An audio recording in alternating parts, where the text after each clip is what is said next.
Diesel टंचाईचा अनोखा निषेध. शेतकऱ्याने बैलगाडीला बांधला ट्रॅक्टर. डिझेल नाही तर रस्त्यावर उतरणार शेतकरी. डोणगाव परिसरात आज संतापाचा अनोखा उद्रेक पाहायला मिळाला. आरेगाव येथील शेतकरी विनायकराव टाले यांनी चक्क ट्रॅक्टर बैलगाडीला बांधून पेट्रोल पंप गाठला आणि सरकारच्या कारभारावर जोरदार संताप व्यक्त केला.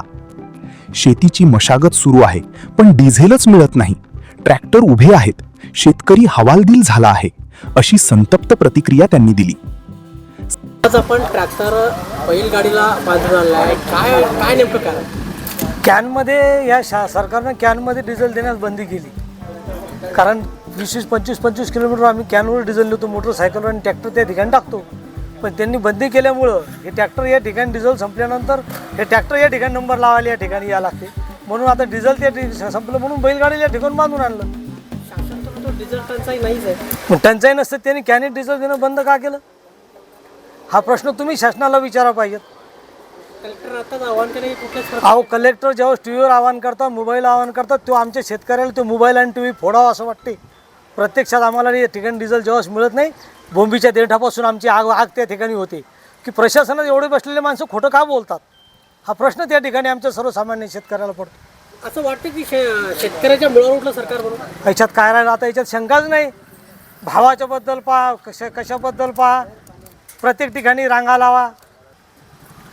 काय सरकारचा निषेध म्हणून ट्रॅक्टर आज आणला. सरकारचा निषेध म्हणून आता हे दिसायला लागलं ठिकाणी निषेध तर हा कमी आहे. अजून उग्र रूप धारण करायचं राहिलं. आम्हाला जर शेतकऱ्याला डिझेल जागेवर पोचतं नाही की सरकारनं केलं तर संपूर्ण चक्काजाम त्या ठिकाणी शेतकऱ्याचं पूर्ण ट्रॅक्टर रस्त्यावर लागल्याशिवाय राहणार नाही. ज्या गावात तुमचे टँकर आहेत त्या ठिकाणी टँकर पोचवा आम्हाला. छोटे टँकरची तुमची व्यवस्था आहे त्या ठिकाणी तुम्ही मोबाईल ॲपद्वारे आम्हाला कळवा की या इतक्या वाजता टँकर त्या ठिकाणी येणार आहे. त्या ठिकाणी आम्ही ट्रॅक्टर लाईनीत लावतो आणि त्याप्रमाणे आम्हाला तुम्ही द्या. शिल्लक तर देऊ नका. एका ट्रॅक्टरचा ॲव्हरेज करा. तज्ज्ञ लोक तुमच्याकडे एका ताशी डिझेल किती लागते, ट्रॅक्टर चालतो किती, ही सगळी माहिती प्रशासनाकडे आहे आणि तज्ज्ञ लोक तिथं बसलेले आहेत. ते अभ्यास करून तुम्ही आम्हाला डिझेल द्या. भाव तो वाढवाच लागले, त्याच्याबद्दल तर आमचा निषेध आहेच.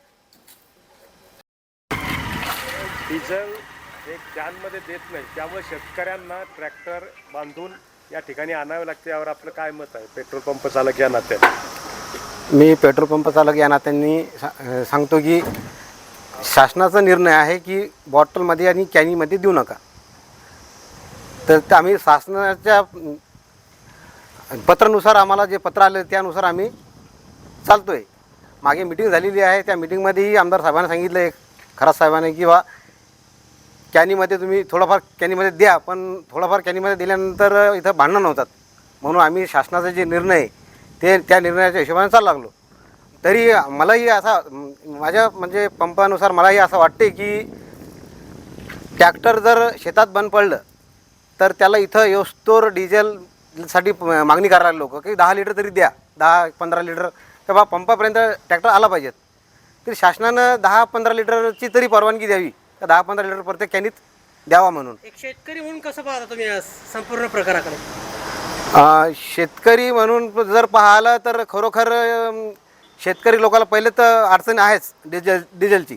आणि त्याच्यात ते जे धंदेवाले लोक आहे ट्रॅक्टरवाले, तेही त्यांचं दुरुपयोग घेतात. म्हणजे त्याला स्वतः मागणी करतात का तुम्ही डिझेल आणून द्या आणि आम्ही तुम्हाला काम करून देतो. तुमच्या असं निदर्शन आलं की मागचा जो स्टॉक होता त्यापेक्षा या 2 महिन्यात जास्त माल विकला गेला, जास्त माल बाजार होता, असं काय वाटतं? बिलकुल सर, काळा बाजार होत आहे. जास्त माल विकला गेलेला आहे आणि खूप लोकांनी जे खरोखर ज्याला गरज आहे त्यांना कमी केलं, पण ज्याला गरज नाही, जे धंद्यावर लोक आहेत त्यांना जास्त स्टॉक केलं, असं तरी आम्हाला वाटते. आपला विदर्भ लाईव्ह ब्युरो रिपोर्ट, डोन.